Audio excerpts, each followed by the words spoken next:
Hello everyone. इस video में हम लोग पढ़ने वाले हैं teaching learning material, text book and reference book, documentaries, newspaper, maps, community Atlas and E resources के बारे में। ठीक है, ये जो टीचिंग लर्निंग मटेरियल है स्पेसिफिकली यहाँ पे फोकस किस पे है? सोशल स्टडीज पे है।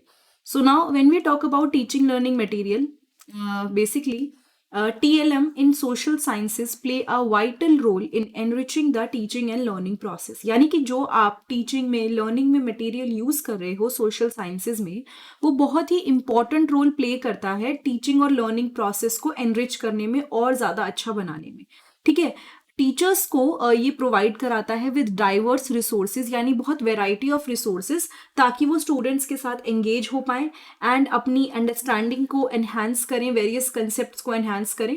Now let's talk about some common types of teaching learning material for social sciences. ठीक है, कुछ टाइप्स के टीचिंग लर्निंग मटेरियल जो कि इंपॉर्टेंट है उसके बारे में बात करते हैं। सबसे पहले है text book and reference book. Textbook are the primary teaching material used in schools and educational institutions। Text book सबसे बेसिक चीज होती है। अगर आपने स्कूल में भी देखा होगा, आप स्कूल में टेक्स्ट बुक लेके जाते हैं, टीचर्स एक टेक्स्ट बुक से पढ़ाते हैं। ठीक है, ये बिल्कुल बेसिक और प्राइमरी टीचिंग मटेरियल है जिसको पढ़ाने के लिए यूज किया जाता है एजुकेशनल इंस्टीट्यूशन में या फिर स्कूल्स में, क्योंकि इसमें ना जो भी आपको पढ़ना है, जो आपका टॉपिक ऑफ इंटरेस्ट है, सिस्टमैटिक और कॉम्प्रिहेंसिव वे में दे रखा होता है। ठीक है, एंड कई सारे टॉपिक कवर कर रहे होते हैं, जैसे कि social science subject, history, geography, economics, political science, sociology, anthropology, तो ये सब चीजें कवर हो चुकी होती है। Textbook are structured to suit the curriculum and the age group of the students. Textbook को इस तरह से स्ट्रक्चर्ड किया गया है कि वो करिकुलम को भी सूट करे, मतलब करिकुलम के अकॉर्डिंग टेक्स्ट बुक यूज होती है एंड एज ग्रुप के अकॉर्डिंग। ऐसा नहीं है कि 4th क्लास के बच्चों को आप 8th क्लास की टेक्स्ट बुक दोगे। आप अगर अलग अलग क्लासेस में जाते हैं, जब भी जाते हैं हर साल, आपने नोटिस किया होगा हर बार आपकी बुक्स चेंज होती है। तो टेक्स्ट बुक को स्ट्रक्चर किया जाता है ताकि करिकुलम और बच्चों की एज ग्रुप का ध्यान रखा जाए। They provide a foundation for students' learning and are often accompanied by exercises, activity and assessment question। यानी कि स्टूडेंट्स को लर्न करने के लिए एक बेसिक फाउंडेशन, मतलब अगर आपको किसी को भी बोलना हो कि कुछ शुरू करना है पढ़ाई, तो कहाँ से स्टार्ट करेगा? कोई भी पर्सन सबसे पहले टेक्स्ट बुक से स्टार्ट करता है। ठीक है, सो वो एक प्रॉपर फाउंडेशन प्रोवाइड करती है स्टूडेंट्स को लर्निंग के लिए, एंड इसमें कई सारी एक्टिविटीज होती हैं, एक्सरसाइजेज होते हैं, कई सारे क्वेश्चन होते हैं। उसके अलावा रेफरेंस बुक की अगर मैं बात करूं, reference book on the other hand offer additional and in depth information on specific topic with in the social sciences. जैसे आपने नोटिस किया होगा, आप स्कूल में अगर कोई बुक यूज करते थे, आप एनसीईआरटी की बुक यूज करते थे, फिर कुछ कुछ बुक्स अलग से भी आप कई बार यूज करते थे जिसमें एक्स्ट्रा क्वेश्चंस होते थे, एक्स्ट्रा मटेरियल होता था, एमसीक्यूज होते थे। तो रेफरेंस बुक क्या करती हैं? एडिशनल और इन डेप्थ इंफॉर्मेशन देती हैं कुछ टॉपिक्स को लेके। ठीक है, they are used by teachers and students for further research and exploration beyond the content covered in textbook. यानी कि वो यूज करी जाती है टीचर्स के द्वारा, स्टूडेंट्स के द्वारा, ताकि आगे और रिसर्च में और किसी भी टॉपिक पे, कंटेंट पे अगर एक्सप्लोर करना हो तो हम टेक्स्ट बुक से अलग जाके उस पर रिसर्च कर पाए।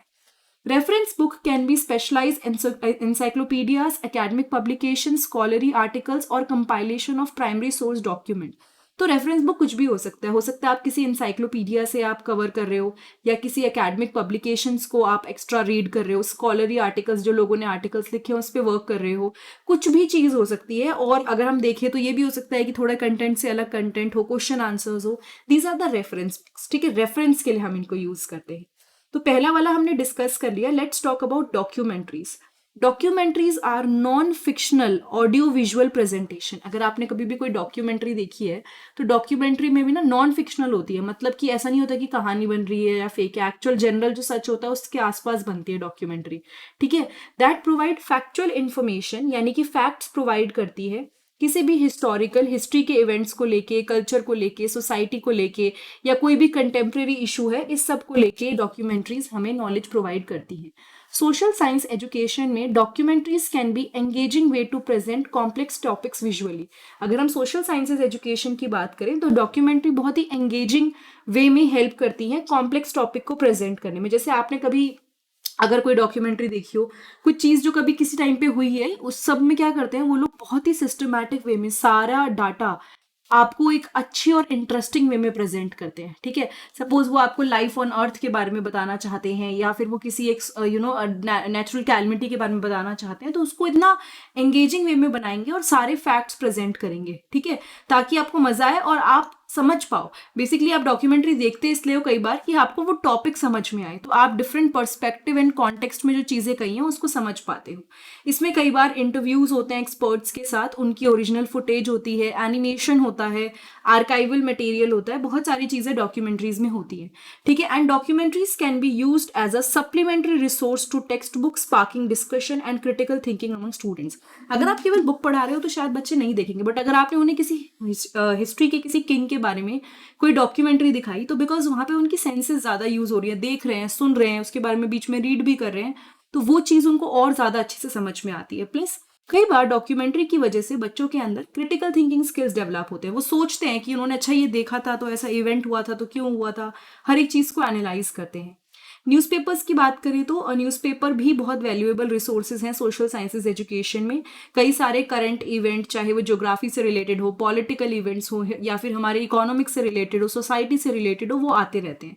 एंड टीचर्स क्या करते हैं ना, इन न्यूज़पेपर आर्टिकल्स को भी अपने रियल वर्ल्ड एग्जाम्पल्स में प्रेजेंट कर सकते हैं। ठीक है, they can incorporate these articles into lessons to illustrate real world example, जो एक्चुअल में हो रहा है उन सब चीज़ों को दिखाने के लिए वो इसको यहाँ पे शो कर सकते हैं।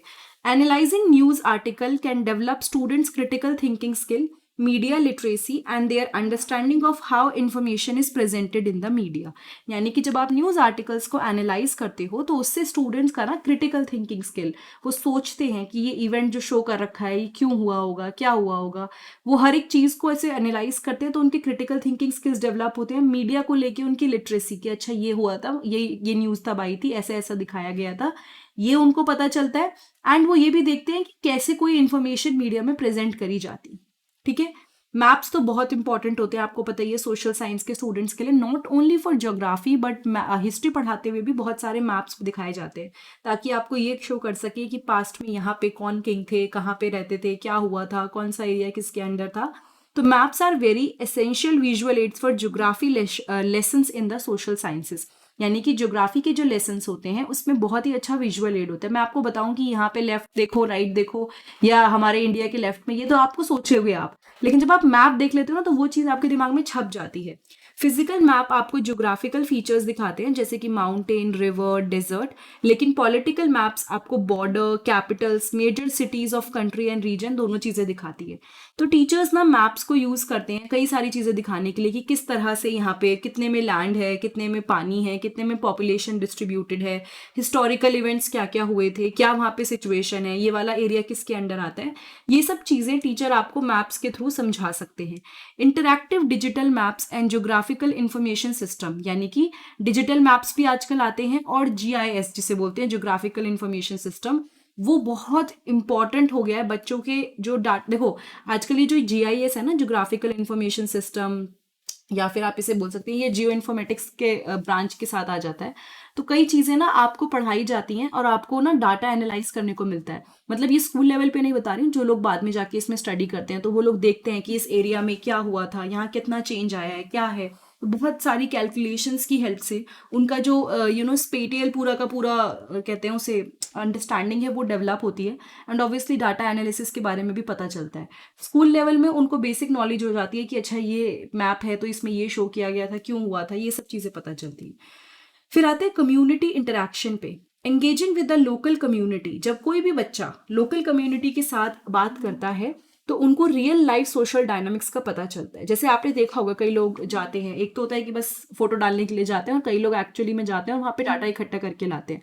तो वहाँ की कम्युनिटी से बात करते हैं, उनके रियल लाइफ डायनामिक्स के बारे में देखते हैं कि वो जो कर रहे हैं वो क्यों कर रहे हैं, क्लासरूम लर्निंग से क्यों कनेक्ट हो रहे हैं। ठीक है, so engaging with the local community allow students to experience real life social dynamics. वो रियल लाइफ में क्या चल रहा है, किस तरह से सोसाइटी है, वो समझने में मदद करते हैं। And connect classroom learning to the world around them. आप क्लास में बैठे बैठे किसी एक के बारे में पढ़ रहे हो और सोचो अगर आप उनसे जाके एक्चुअली में बात कर पाओ तो दोनों चीज़ों में डिफरेंस होगा, अब ज़मीन आसमान का फ़र्क होगा। तो जब आप ये करते हो ना तो आप एक्चुअली में कनेक्ट कर रहे हो क्लासरूम को बाहर के वर्ल्ड से। फील्ड ट्रिप्स हो सकती हैं कई बार हिस्टोरिकल साइट्स की, म्यूजियम की, कल्चरल सेंटर्स की, गवर्नमेंट इंस्टीट्यूशंस की, या लोकल कम्युनिटीज़ जो बसी हुई हैं कहीं पे भी। जैसे कोई सपोज कोई पर्टिकुलर विलेज कोई एक काम करती है, कोई आर्ट शो करती है, ठीक है, तो आप उनके जो काम है वो जाके विजिट करके देख सकते हैं। एंड ये एक एकदम फर्स्ट हैंड एक्सपीरियंस प्रोवाइड करती है एंड ये इंटरेस्ट भी क्रिएट करती है सोशल साइंस टॉपिक्स में। गेस्ट स्पीकर्स आते हैं कई बार डाइवर्स बैकग्राउंड से, अलग अलग बैकग्राउंड से, वो अपना एक्सपीरियंस शेयर करते हैं, एक्सपर्टीज शेयर करते हैं एंड स्टूडेंट्स को ज़्यादा एक ब्रॉडर पर्सपेक्टिव देते। देखो आप अगर देखोगे, देखने का नजरिया होता है, तो साइंस को आप या फिर सोशल साइंस को अगर मैं बात करूं, आपने देखा कि ठीक है ये तो 3 सब्जेक्ट नहीं है पढ़ने हैं, 4 सब्जेक्ट है पढ़ने, एक होता है आप उसको एक बड़े पर्सपेक्टिव से देख रहे हो कि अरे सोशल साइंस पढ़ेंगे तो ये चीज़ें होंगी, ये चीज़ें समझ में आएंगी, फिर शायद मैं इस एरिया में कुछ कर पाऊँ। तो जब आप गेस्ट स्पीकर से बात करते हो जो अलग अलग डाइवर्स बैकग्राउंड के आते हैं, तो आपका दिमाग ना अच्छी वे में खुलता है, लाइक यू नो कि अच्छा ये भी हो सकता है, ये भी ऑप्शन है, ये कर रहे हैं तो हम भी कर सकते हैं, ये सब चीज़ें होती है। ठीक है। एटलस तो आपको पता ही है, बच्चे से बच्चे यूज करते हैं। Atlas is a collection of map. होता क्या है, एक बुक टाइप होती है जिसमें मैप्स होंगे, चार्ट्स होंगी, इलस्ट्रेशन होंगी, जो कि कई सारे ज्योग्राफिकल एंड सोशल थीम्स को कवर करते हैं। बहुत सारी कंट्री, उनके मैप, उनके रिवर, सब कुछ। Social science atlases can include historical maps. Social science की जो मतलब एटलस होती है जनरली मोस्टली वो ज्योग्राफी पे बेस्ड होती है, लेकिन बहुत सारी डिफरेंट डिफरेंट टाइप की एटलसेस आती हैं।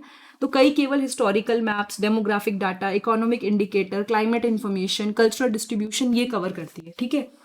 एटलसेस विजुअल रिप्रेजेंटेशन देती है ग्लोबल पैटर्न का और रीजनल डिफरेंसेस का, ताकि बच्चों को समझ में आए कि क्या चीज पढ़ रहे हैं, वो किस बारे में पढ़ रहे हैं, तो उनको पता चलता है। जैसे मैं आपको अगर सिर्फ बोल दूं कि बेटा इस कंट्री के left to left to left एक और कंट्री है, तो आपको होगा क्या बोल रही है मैम, लेकिन अगर मैं आपको मैप दिखाऊंगी तो आपको समझ में आ जाएगा। तो एटलस का यहाँ पे अपने आप में काफी बड़ा रोल होता है। ठीक है। ई रिसोर्सेज की बात करते हैं। ई रिसोर्सेज मतलब जो इलेक्ट्रॉनिक इंटरनेट से हमें रिसोर्सेज मिलते हैं, ब्लॉग्स। कई बहुत सारे लोग होते हैं जो अपने ब्लॉग्स लिखते हैं। ठीक है। स्कॉलर्स, रिसर्चर्स, एडुकेटर्स, एक्सपर्ट्स जो होते हैं उस फील्ड में, कोई भी फाइंडिंग उन्हें पता चलती है, जो उनका व्यू पॉइंट होता है, जो उनका सोचना है, वो सब बहुत सारे ब्लॉग्स लिखते हैं। ठीक है। वो इन डेप्थ एनालिसिस करते हैं चीज़ों का एंड आजकल के जो करंट टॉपिक चल रहे हैं उस पर डिस्कस करते हैं। तो ब्लॉग से हमें कई इन्फॉर्मेशन मिलती है। ठीक है। बच्चों के लिए ये बहुत ही एक्सेसिबल है, आपको सर्च करना है, you will get it in on the internet. Engaging होते हैं, बच्चों को कई बार इंटरेस्ट आता है, अगर अच्छे से लिखे गए ब्लॉग्स हो, अच्छी इन्फॉर्मेशन हो, तो दे फील लाइक कि हाँ हमें समझ में भी आ रहा है और एंगेजिंग भी है। ठीक है। और ये it's different than academic source, क्योंकि बुक तो सेम ही रहने वाली है कई कई एक एक साल तक, लेकिन अगर आप नॉर्मली देखोगे कि ब्लॉग पढ़ते हो तो उसमें हमेशा अपडेट होता रहता है। And same goes for the world wide web, that is internet, क्योंकि इंटरनेट पे आपको बहुत सारी इन्फॉर्मेशन मिल जाएगी सोशल साइंसेस की। ठीक है। स्टूडेंट्स बहुत सारी वेबसाइट्स को एक्सेस कर सकते हैं, बहुत सारी लाइब्रेरीज हैं जिसमें बुक्स हैं, ई बुक हैं, फ्री बुक्स हैं, जर्नल्स हैं एंड डाटाबेस है किसी भी रिसर्च पर्पज के लिए जिसको आप एक्सेस कर सकते हो।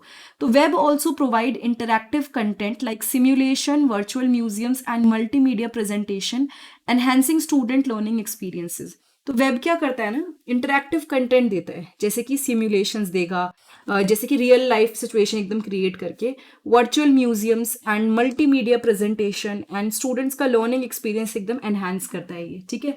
सोशल नेटवर्किंग की अगर मैं बात करूं, सोशल नेटवर्किंग प्लेटफॉर्म्स को हम मान सकते हैं कि कई सारे ऐसे हैं, जैसे कि एग्जाम्पल लेते हैं यूट्यूब का, यहाँ पर आप कई सारी वीडियोस, डॉक्यूमेंट्रीज देख पाते हैं। तो ठीक है, डॉक्यूमेंट्री अपने आप में एक रिसोर्स है, लेकिन बहुत सारी वीडियोस जो आप देख पा रहे हैं वो क्यों देख पा रहे हैं, because of this social networking.